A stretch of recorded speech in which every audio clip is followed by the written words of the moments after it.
ভোলা মাছ রান্না করব, ভেজে নিচ্ছি সর্ষের তেলে।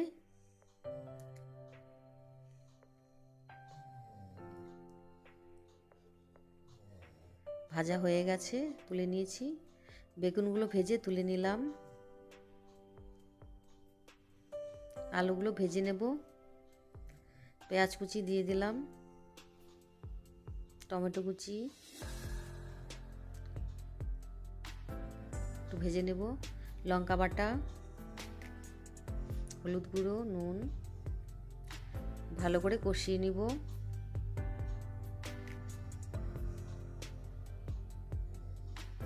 গরম জল দিয়ে দিলাম অল্প করে। মাছগুলো সেদ্ধ করে নেব একটু।